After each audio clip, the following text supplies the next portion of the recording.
Seja muito bem-vindo, seja muito bem-vinda ao programa Lance 707.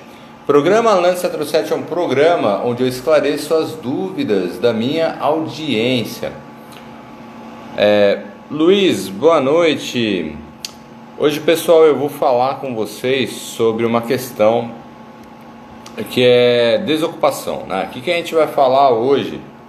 A gente vai falar sobre os riscos de um imóvel ocupado e como que você começa a desocupação sem precisar do judiciário.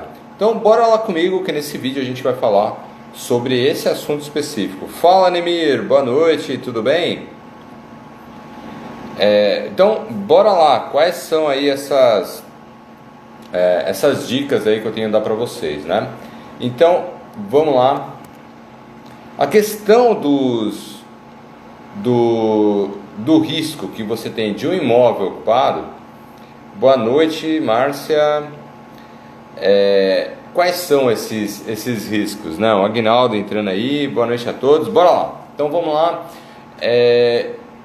Qual que é o sucesso da sua desocupação? O sucesso da sua desocupação ela começa antes mesmo de você arrematar o seu imóvel. Como assim, Rogério? Ele começa antes de você fazer aí a sua arrematação. Por exemplo, eu vou te dar algumas dicas aqui, né? No caso de um imóvel que você vai estar arrematando, antes de sequer você dar o lance de você comprar ele, você vai verificar se ele tem uma ação judicial. E se ele tem uma ação judicial, o que você vai fazer? Você vai verificar qual é o conteúdo dessa ação. Dependendo do conteúdo dessa ação, você vai ter um risco maior ou não, ou vai ser um risco extremamente alto e seria até melhor você desistir desse imóvel. Então tem essa questão da ação judicial. Ele tem ação, quais são os elementos dessa ação para que você não corra risco? Então tem que olhar essa questão. Outro ponto, quem que está lá dentro do imóvel?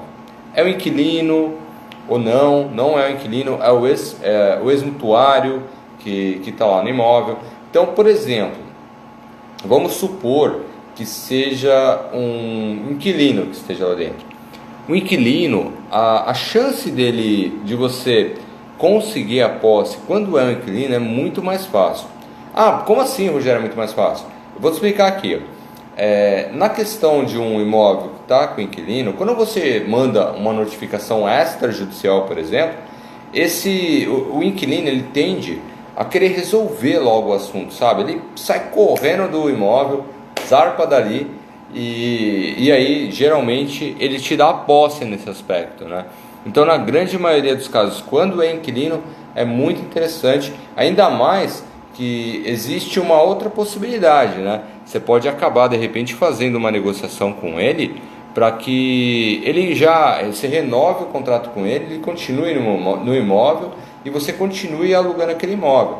Então você tem essa situação também. Então geralmente quando tem um inquilino é mais tranquilo. Vamos supor que seja o ex-dono que esteja lá. Se for o ex-dono é mais complicado? Então não é por aí. Não é que seja mais complicado, é que na minha experiência, quando eu pego inquilino, as chances da desocupação numa negociação com ele é muito maior. Então, vamos lá. Questão de ser aí o ex-dono. Como que funciona essa situação? Mais para frente aqui, daqui a pouquinho, eu vou te falar aqui, quais são os passos que você tem que fazer para você começar ali a sua desocupação. Então aguenta aí, daqui a pouco você vai descobrir aí quando é o ex-mutuário. Ok. Bom, uma outra coisa também que eu escuto falar bastante na questão da desocupação é o seguinte: vou perder o meu dinheiro investido caso eu não consiga desocupar, né? Caso tenha alguma complicação. O que acontece? Eu já te falo de imediato que se você comprou o imóvel do banco e acontecer alguma ação judicial que seja favorável ao ex-mutuário, uma questão que é básica é o seguinte: você vai receber o seu dinheiro de volta. O banco ele vai te devolver o dinheiro. Então vamos supor que você adquiriu ele à vista e existe uma ação judicial, por exemplo. E essa ação judicial ela foi favorável ao ex-mutuário. Se ele foi favorável ao ex-mutuário, você consegue, junto aí ao banco, ele vai te devolver o dinheiro. É claro, é um procedimento burocrático, pode ser que demore um pouco, você tem que esperar o final da ação para que eles devolvam o imóvel para você. Ou melhor, vou corrigir aqui um ponto aqui, ó. Se você comprou o imóvel e você já sabia que ele tinha uma ação, você corre esse risco da ação. Ah, mas como assim? Eu vou perder dinheiro? Não, peraí. Não é que você vai perder dinheiro, é que você vai ter que esperar o final do processo daquela ação. Esperando o final daquele processo daquela ação, no final, na hora que transitar em julgado, que a gente fala, você recebe o seu dinheiro de volta. É que em alguns casos demora um pouquinho para o processo transitar em julgado. Então, alguns casos que é no Fórum Especial Federal, é muito rápida a tramitação e você tem o processo finalizado muito rápido. Se é no Fórum Federal, aí você já tem um processo que é um pouco mais demorado. Aí depende muito da vara onde ele cai, onde que qual é a região onde esse fórum ele está tramitando. Tem algumas regiões que são mais rápidas, outros mais demorados. Então você tem essas questões aí da questão do fórum, né? Então, na hora que termina esse processo, o banco ele vai te devolver esse dinheiro. E ele te devolve assim, com prejuízo, vamos dizer assim. Porque você vai ter uma correção. Claro que hoje a poupança está, num valor assim que é muito pouco, né? Mas você vai ter a correção da questão do imóvel corrigido pela poupança mais juros. Então você tem todo esse período aí corrigido. Bom, e na hora que você cai numa situação que é o seguinte, você indo nessa questão aqui, ó, será que eu vou perder dinheiro investindo no imóvel arrematado em leilão? Se você arrematou à vista, eu já te falei quando tem ação aqui o que acontece. E se ele está financiado, você deu uma entrada. Alguns casos, funcionário público corre o risco de pagar 5% de entrada, e se for pessoa física, até no máximo aí 20% de entrada, né? E aí o que acontece? O banco ele te devolve o que você deu lá de entrada, e ele devolve também todas as parcelas que você pagou até aquele momento em que ele vai te devolver o dinheiro. Então você tem essa outra vantagem aí na questão do financiamento. Você injeta menos recurso, corre menos risco, e se tem alguma ação desfavorável para o ex-mutuário, eles acabam te devolvendo o dinheiro corrigido, né? Então você tem essa questão também na questão do financiamento.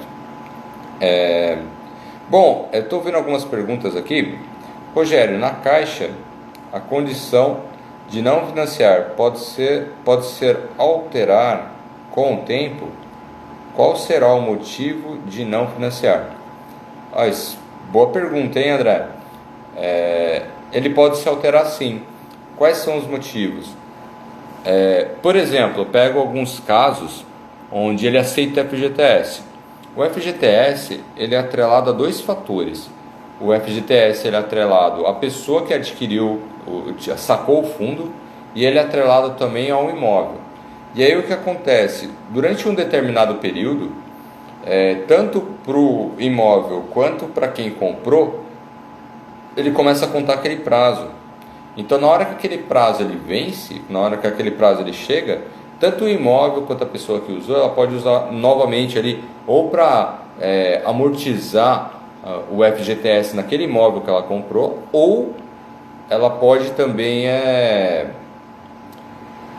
amortizar, ou ela pode utilizar pagando as prestações da última para a primeira, né? Você tem essa situação também que você consegue fazer isso lá no imóvel, né? Então você tem essas situações que podem mudar ao longo do tempo. Tem algumas questões que são mais graves. Por exemplo, um imóvel que ele tem algum abalo estrutural, o banco ele não financia. Então ele não financia justamente por quê? Porque tem um abalo estrutural. Se ele for fazer o financiamento, ele já sabe qual é o estado do imóvel. Então quem compra já está sujeito, ele já está ciente, né, de que tem alguma questão aí estrutural lá no condomínio, né? Tem alguns casos até, eu estou lembrando de um caso aqui, ó, que é lá nos predinhos contaminados lá em Santo André. Lá, por exemplo, apesar de ter durante um longo período aconteceu que o banco ele não financiava. E aí depois, cai nisso daí que você está falando, hein, André? Depois ele passou a financiar. Por que aconteceu isso? Não sei se vocês sabem desse caso lá em Santo André. Aconteceu o seguinte: lá onde esse condomínio, que é um condomínio grande que ele foi construído, antigamente tinha um lixão ali, um lixão clandestino. E parece que foi quem ocasionou esse dano ambiental foi a Pirelli, se eu não me engano, e ela causou esse dano ambiental. E com o passar do tempo, eles estavam construindo várias torres. Lá tem bastante torre lá. Ó. Se tiver 30, eu tô chutando mais ou menos quantas torres tem lá. Deve ter umas 30 torres bem altas lá, os prédios, né? Prédios com elevadores e tal. E o que aconteceu nesse caso específico lá nos predinhos contaminados?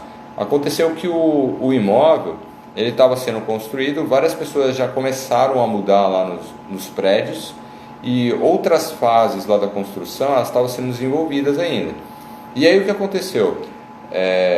Chegou num determinado momento que explodiu um fosso no elevador lá. Uma pessoa foi fazer manutenção lá, explodiu o fosso e foram investigar as causas lá do acidente. Era porque estava vindo do solo um gás referente a essa contaminação. E aí teve um auê danado ali, né? O Ministério Público entrou no meio, até essa empresa, eu não sei se ela não faliu, viu? Acho que ela acabou até falindo essa empresa. Obras que estavam para terminar foram embargadas, não terminou. Inclusive, se você vai lá no local hoje, você vê até alguns prédios assim que você vê que começou a fazer e parou, né? Mas existem muitos prédios que terminaram. Hoje a Caixa, eu já vi alguns casos lá de imóvel que foi para leilão lá, e hoje eles financiam. Eu lembro que na época que aconteceu isso daí foi em 2000 mais ou menos, 2003 por aí, aconteceu o seguinte, até depreciou bastante os imóveis lá. E aconteceu que até algumas pessoas lá da região, com o passar do tempo, que sabiam do desfecho disso, que o solo começou a ser tratado, começou a ser descontaminado, e até que isso, hoje por exemplo, hoje já está numa situação segura. As pessoas que moram lá, essa questão da contaminação, ela está bem controlada. Então fizeram alguns sistemas de tratamento para acabar com esse negócio, né? Então, o que aconteceu nesse caso específico? Hoje eles financiam, então mudou, teve uma transação. Antes eles não financiavam e agora eles financiam. Bom, aí respondendo aí as perguntas, a pergunta aqui do André. Aí o Jonathan está perguntando aqui, ó. Pode ser por vários motivos a condição de não financiar, a verbação depende, por exemplo. Então, a verbação na Caixa, a Caixa é o banco que é menos exigente, sabe, na questão da verbação. Inclusive, até para você fazer a venda de um imóvel, a Caixa é que é menos exigente. Se você tiver um imóvel, por exemplo, com 50 metros quadrados e fizeram um puxadinho lá e não averbaram 30 metros quadrados, na Caixa não tem problema. Na Caixa o negócio flui, que é uma beleza. Agora, você pega o Santander, se prepara. Santander é chato pra caramba. Se tiver 1 metro quadrado a mais, eles não fazem o financiamento. E inclusive aí eles estão até com uma taxa aí que está bastante divulgada aí na mídia, né? 6,99% ao ano mais TR. Eles estão baixando aí a taxa de juros, inclusive, né, com a taxa Selic aos patamares que está hoje, né? Ele sempre sai na frente nessa questão, né? Então o Santander pode ser uma alternativa de baixa de juros. Apesar que agora na Caixa você tem aquela opção lá do IPCA mais um percentual e sai bastante atrativo também. Bom, continuando aqui na questão da desocupação. Então, vou perder dinheiro. A questão de você perder dinheiro, a chance de você perder dinheiro comprando imóvel em leilão por conta de uma ação do ex-mutuário, olha, isso daí é mito, né? Porque o banco ele vai te devolver se tiver alguma questão nesse sentido. Se já existir, você vai esperar essa ação finalizar. Se não existir, se ele entrar com a ação depois, o banco te chama, fala, ó, tem uma ação aqui, agora acabou de entrar, o ex-mutuário, primeiro te chama. Se não tiver no julgamento ainda, ó, o ex-mutuário entrou com a ação, você quer continuar com o seu imóvel, você quer devolver. Então ele te dá essa opção se não tiver ação. Se tiver ação, ele não te dá opção, você vai correr o risco da ação, ou seja, você vai correr todo o processo até o final, e quando finaliza, se for desfavorável, ele pega e te entrega o dinheiro de volta com juros e correção. E quando você vai ter a posse, né? Você começa a falar, pô, mas esse negócio é meio enrolado, é meio demorado, a posse demora demais. Quanto tempo demora uma desocupação em média? Bom, quando a gente pega uma desocupação, ela pode ser até assim 3 meses, por exemplo, até 6 meses. Claro, alguns casos pode demorar um pouquinho mais, um pouquinho menos. Ainda mais agora que a gente está em pandemia, pode ser que você tenha aí uma característica que demore um pouquinho mais por conta disso. Mas quando a gente analisa caso prático, por exemplo, agora recentemente a gente teve um imóvel que ele foi desocupado. Foi desocupado o quê? Já fez uma semana agora, né? Sexta-feira amanhã vai fazer... Não, foi hoje. Quinta-feira fez uma semana que ele foi desocupado. E caso prático, né? A gente está no momento de pandemia, a gente entrou com a ação no dia 28 de fevereiro, agora. E aí a gente teve a emissão na posse agora, na última quinta-feira. Então aí você tem um caso prático aí de pandemia, a gente conseguiu aí esse resultado. Então aí você já tem uma ideia aí, num caso crítico, quanto demoraria. Se não tivesse toda essa questão, com certeza aí a desocupação ela teria saído de repente de uma forma mais rápida, né? Bom, aqui, negociação, né? Quando você vai fazer a desocupação, você ir para a negociação com quem está ocupando imóvel é sempre o melhor caminho. Sempre o melhor caminho é tentar lá fazer a negociação. Sempre tentar lá se colocar no lugar de quem você está arrematando imóvel, que você está querendo fazer a desocupação, se comportar ali como uma segunda pessoa que não é o proprietário, é uma dica bem legal. Porque em alguns casos, quando eu chego lá falando que eu sou proprietário, eu sinto que a pessoa leva meio para o lado pessoal, ela acha que você é o responsável por ela estar saindo do imóvel. E a verdade é que não é essa, né? Na verdade, por um lance, você poderia ter sido você ou outro que teria comprado o imóvel, né? Então, você fazer isso, né? E nessa linha, primeiro tentar negociar a questão da desocupação é a forma mais econômica de você acabar desocupando o imóvel. Mas tudo bem, vamos supor que você lá, nas condições que você está lá, nas condições da negociação, a pessoa não quer sair.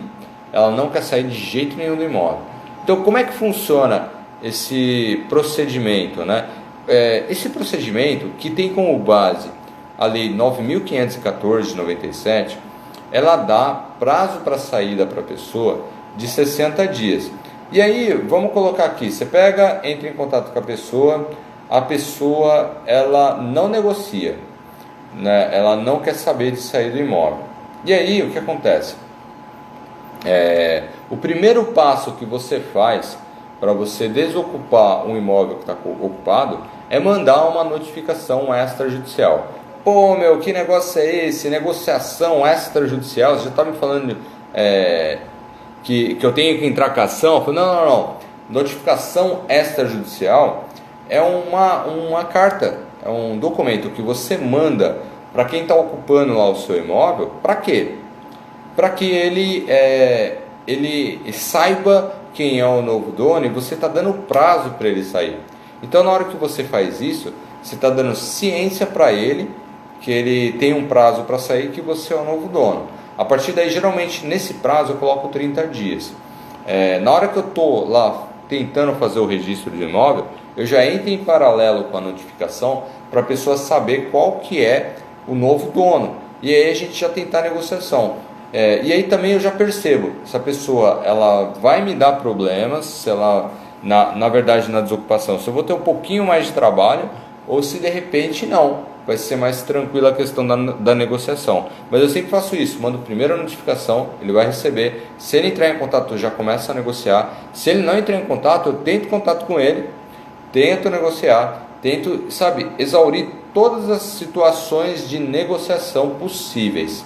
Dou um tempo, espero a pessoa pensar. Tudo bem, não sabia. Eu falei, tá bom, amanhã eu te ligo e aí a gente conversa melhor a respeito desse assunto. Ligo amanhã, converso com a pessoa, mandei a notificação, já está com data marcada, já começa a falar com ele, fala, olha, eu tô numa situação aqui que eu estou precisando de imóvel. Então, como já tem prazo, já queria até me programar nessa questão. Se for o caso, eu já até ligo lá no prédio, até deixo agendado, né? Se for condomínio, já deixo até agendado essa questão, já tipo para mudança, né? Tem alguns condomínios que você tem que agendar, já deixo até agendado por uma data específica para ele ver que o negócio é sério, que eu tô precisando de imóvel, que eu logo vou usar ele. Aí eu faço até isso, né? Isso daí seria uma questão, né? Questão então da negociação, né? Eu partiria para esse é um dos caminhos da negociação, mas tem alguns casos que eu vou contar aqui para você. Você vê que a pessoa realmente ela não quer saber de negociar. O negócio dela é realmente ficar enrolando você, e ela vai tentar utilizar de todas as artimanhas jurídicas ou não para não sair lá do imóvel. E isso são sinais, né? Se tem um sinal, quando isso começa a acontecer, você já começa a partir para o ramo judicial, porque não vai adiantar, né? Você ficar lá perdendo tempo tentando negociar com alguém que não quer saber de negociação, né? Então você já começa aí a ir para essa linha, né? De fazer aí a desocupação de uma forma judicial.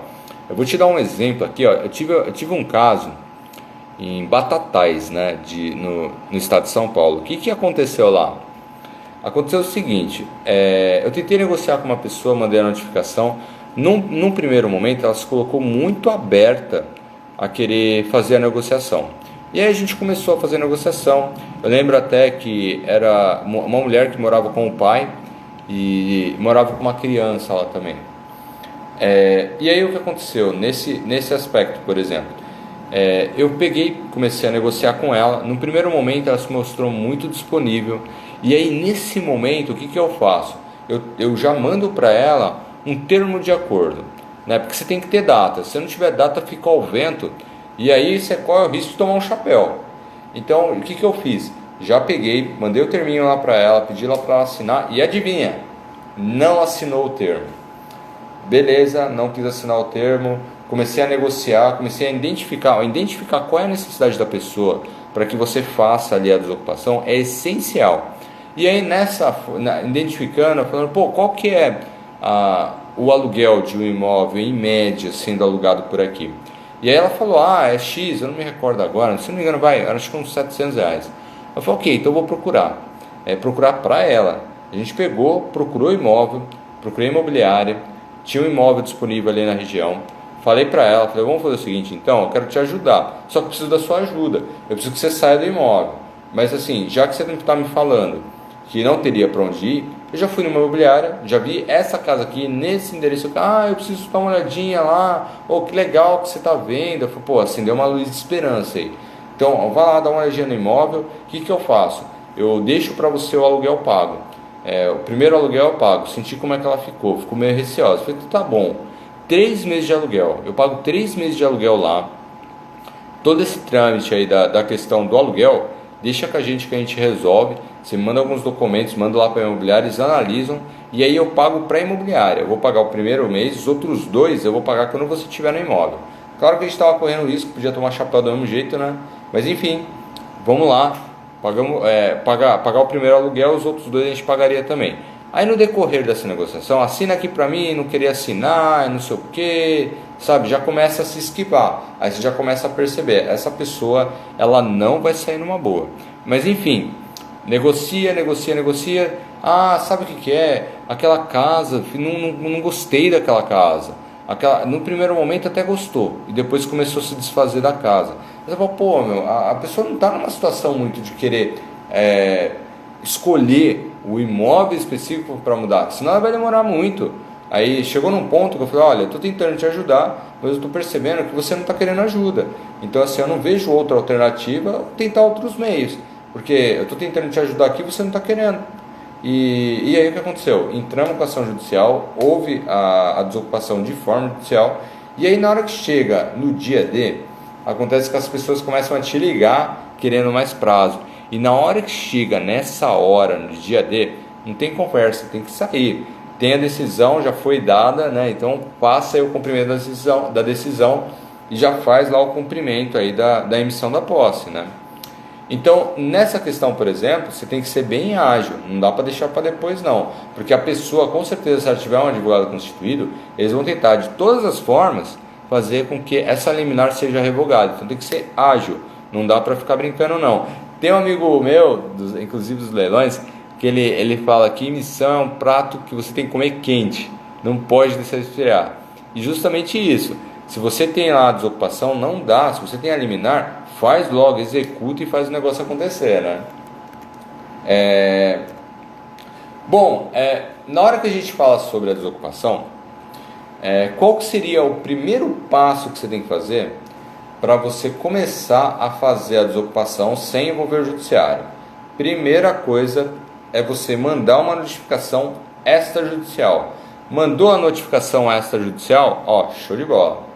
Mandou a notificação extrajudicial, você já começa a contar prazo. Segunda coisa, o que você vai ter que fazer?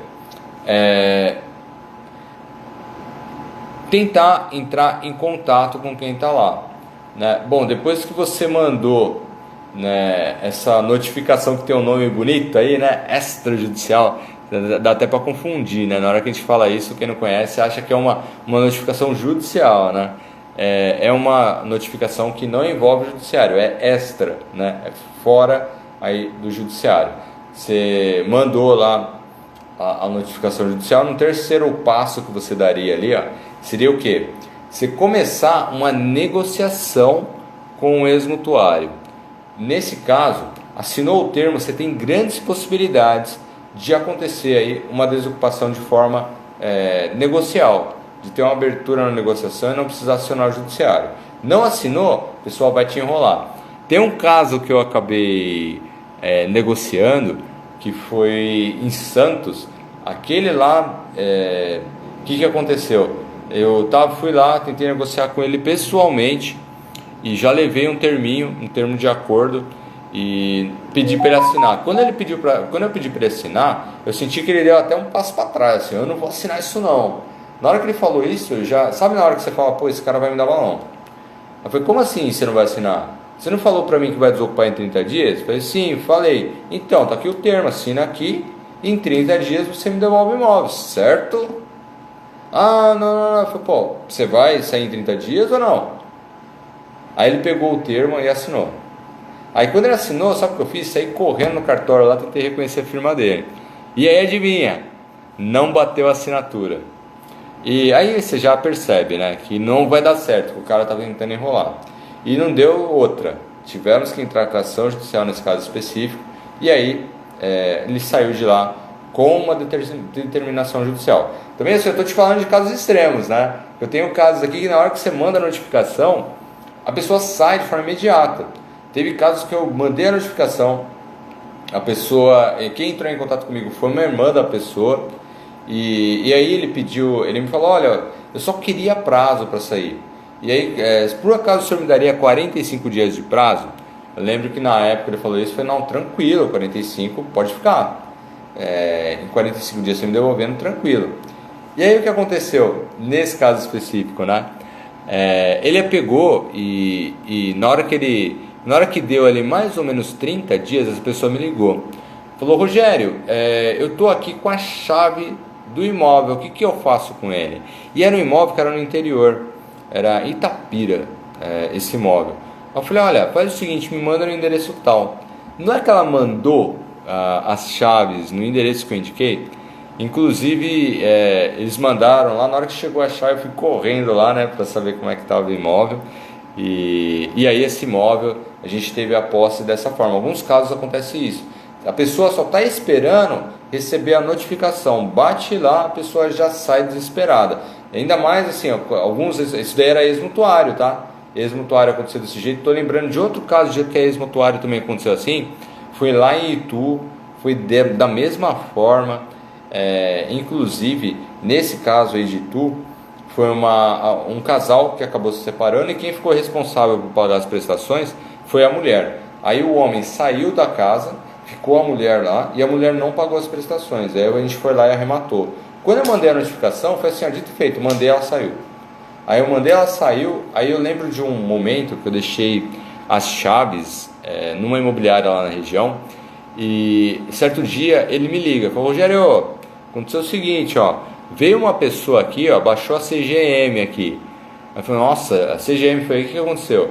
Ah, veio essa pessoa da CGM me perguntando assim: ah, esse imóvel não é seu não, por que você está vendendo esse imóvel?